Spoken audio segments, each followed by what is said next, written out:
इस वीडियो में उन 5 मिस्टेक्स की बात करेंगे जो आम तौर पे इंटरनेशनल स्टूडेंट कनाडा में करते हैं। चाहे आप इंटरनेशनल स्टूडेंट कनाडा में ऑलरेडी हैं जहां होने वाले हैं, मैं आपको श्योर करता हूं इन 5 में से एक मिस्टेक आपको करेंगे ही करेंगे और आपको वो बहुत भारी पड़ेगी। तो 5 मेजर मिस्टेक मेरे अकॉर्डिंग, अगर आप कनाडा में सेटल होना चाहते हैं, अगर आप कनाडा में अपना फ्यूचर देखना चाहते हैं, तो इन 5 में से कोई भी मिस्टेक आपने नहीं करनी है। अदरवाइज आप कनाडा में सेटल नहीं हो पाएंगे, अदरवाइज आपको दिक्कत आएगी ही आएगी। तो 5 की 5 मिस्टेक्स डिटेल में डिस्कस करूंगा। वीडियो को एंड तक देखिएगा। शेयर करने वाली वीडियो है, शेयर जरूर कर दीजिएगा। उससे पहले हमारा यूट्यूब चैनल जरूर सब्सक्राइब कर लीजिएगा, इस पे आपको ऐसी ही इंफॉर्मेटिव एंड मोटिवेशनल वीडियोस देखने को मिलती हैं। सबसे पहला है कि स्टूडेंट जो हैं जब यहाँ से कनाडा जाते हैं या किसी भी कंट्री से कनाडा जाते हैं तो आमतौर पे वो कोई विजन लेकर नहीं चलते हैं। वो सिंपल स्टडी, ठीक है, आपने स्टडी करनी है, वो आपकी विजन है, लेकिन आपका फ्यूचर की विजन आपके पास होनी चाहिए। मोस्टली स्टूडेंट क्या करते हैं, यहाँ से चले जाते हैं, उन्हें ये नहीं पता होता है कि after completion of their study उन्होंने क्या करना है, कहाँ जाना है। अगर आपके पास आपकी लाइफ का, आपके करियर का कोई गोल नहीं है तो आपको at the end of the day वहाँ पे हर एक चीज़ में दिक्कत आएगी। तो आपके पास एक लॉन्ग विजन होना जरूरी है। जब एक और दिक्कत है इसमें, जब आप एक लॉन्ग विजन नहीं लेके चलते हैं, गोल नहीं लेके चलते हैं, तो आमतौर पे आप छोटे डिसीजन में फंस जाते हैं।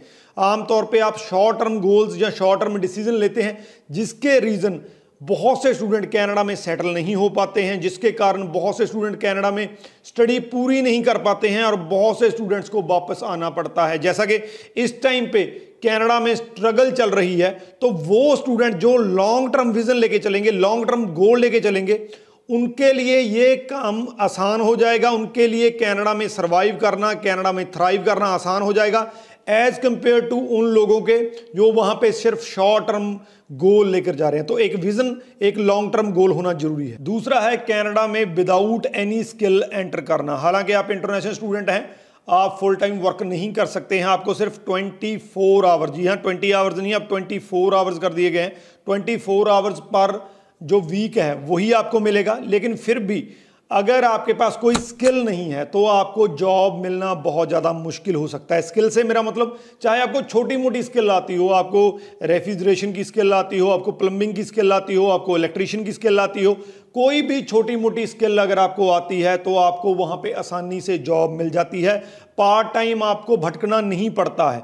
मोस्ट ऑफ द स्टूडेंट जिनको भटकना पड़ता है वो कौन है? वो हैं जिनके पास पहली बात स्किल नहीं है, दूसरा जिनकी कम्युनिकेशन स्किल बहुत ज़्यादा पुअर है, जिनको इंग्लिश बोलने में दिक्कत आती है। तो अगर आप कनाडा एंटर करने जा रहे हैं, कनाडा पढ़ने जा रहे हैं, या किसी भी कंट्री में जो इंग्लिश स्पीकिंग कंट्री है वहाँ पे जा रहे हैं, तो आपके पास स्किल होना जरूरी है। अगर आपके पास स्किल है, आपकी कम्युनिकेशन बढ़िया है, तो बहुत ज़्यादा चांसेस हैं कि आपको एक जॉब मिल जाएगी। उस जॉब को करके आप अपना जो है आगे का एक्सपेंसेस निकाल सकते हैं और आप अपनी फीस वगैरह पे कर सकते हैं। इसके बाद वाला पॉइंट बहुत ज़्यादा इम्पॉर्टेंट है। मोस्ट ऑफ द स्टूडेंट अपनी स्टडी को सीरियसली नहीं लेते हैं। आप कनाडा में एज अ स्टूडेंट एंटर कर रहे हैं, अगर आपको उसका सीरियसली नहीं लेंगे तो आपका कोई भी फ्यूचर नहीं है।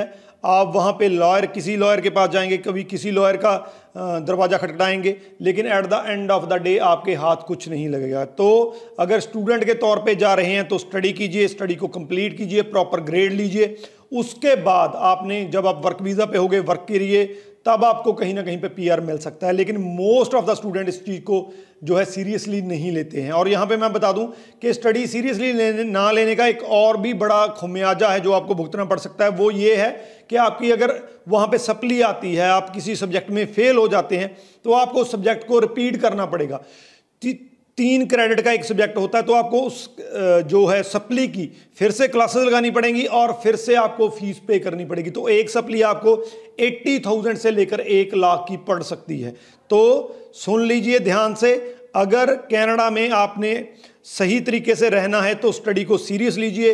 कोई सप्ली नहीं आएगी, प्रॉपर ग्रेड से पास होंगे, कोई खर्चा नहीं होगा, आने वाला फ्यूचर आपका ब्राइट। बहुत से स्टूडेंट जो हैं वहाँ पे कैश पे काम करते हैं। अगला पॉइंट मेरा इसी से जुड़ा हुआ है। आपको जब आप कनाडा में एंटर होते हैं तो आपको सिन मिलता है, सिक्योरिटी नंबर, जिसपे आप अपना काम कर सकते हैं और उस पर सारा रिकॉर्ड रहता है कि आपने इतने घंटे इस वीक में काम किया है। 24 आवर्स पर वीक आपको काम अलाउड है। अगर आप उससे ज़्यादा काम करते हैं, सिन पे तो आपको अलाउड ही नहीं है, वो तो भूल जाइए। अगर आप सिन पे ज़्यादा काम करेंगे तो आपको वर्क परमिट नहीं मिलेगा, दिक्कत आएगी। लेकिन अगर कैश पे भी काम करते हैं तो भी आपको दिक्कत आ सकती है। आपने बहुत से इंसिडेंट्स सुने होंगे कि स्टूडेंट्स को डिपोर्ट कर दिया गया। डिपोर्ट क्यों कर दिया गया?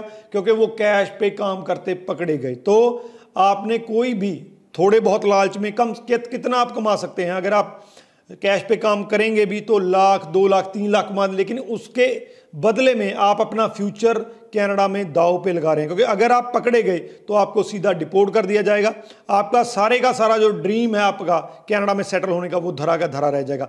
तो इसीलिए अगर आपने कनाडा में बिल्कुल पीआर तक जाना है तो आपने सारे रूल्स एंड रेगुलेशंस फॉलो करने हैं।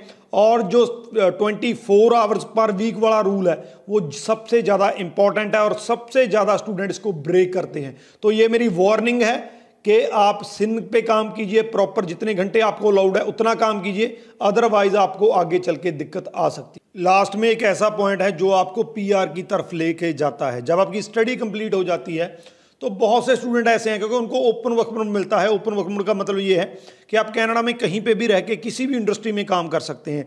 तो मोस्ट ऑफ द स्टूडेंट उस इंडस्ट्री में चले जाते हैं, अपनी स्टडी को, जो कोर्स उन्होंने किया है उस स्टडी से रिलेटेड वो वर्क नहीं करते हैं, बल्कि उस इंडस्ट्री में चले जाते हैं। यहाँ पे पैसा ज़्यादा होता है, हालांकि वहाँ पे आप पैसा कमा सकते हैं ज़्यादा, लेकिन आपको पीआर के पॉइंट्स में दिक्कत आ सकती है। उसका रीज़न ये है कि कनाडा अब कैटेगरी बेस्ड पीआर होने जा रहा है। तो अगर आप हेल्थ केयर के प्रोग्राम में गए हैं तो कोशिश नहीं बल्कि कीजिए कि आप अपना जो एक्सपीरियंस है वो हेल्थ केयर में लीजिए। क्योंकि आने वाले दिनों में जिस तरीके से कनाडा ने अभी हेल्थ केयर के अलग से ड्रॉ निकाले हैं तो वो ड्रॉ हेल्थ केयर में निकलेंगे। अगर आपका एक्सपीरियंस उस इंडस्ट्री में होगा तो आपके वीज़ा पीआर होने के चांसेस बहुत ज़्यादा हैं। तो इस चीज़ का आपने ख्याल रखना है कि आप अगर स्टेम हो गया, जो भी ऑक्यूपेशन वहाँ पे डिमांड में है, अगर आपने वो कोर्स किया है तो आपने एक्सपीरियंस सेम रखना है, ना कि ट्रक ड्राइव करना है, कैब ड्राइव करना है, कोई ऐसा काम करना है जिसमें आप पैसे तो दो ज़्यादा कमा सकते हैं लेकिन वो आपके पीआर को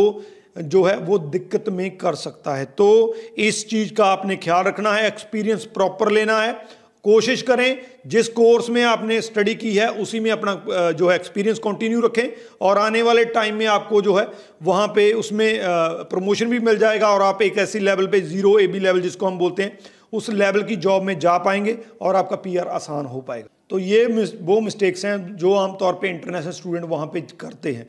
अगर आप इनमें से कोई भी मिस्टेक करते हैं, जो एक से ज़्यादा करते हैं, तो आपको आपके फ्यूचर में आपके जो कनेडियन ड्रीम है उसमें दिक्कत आ सकती है।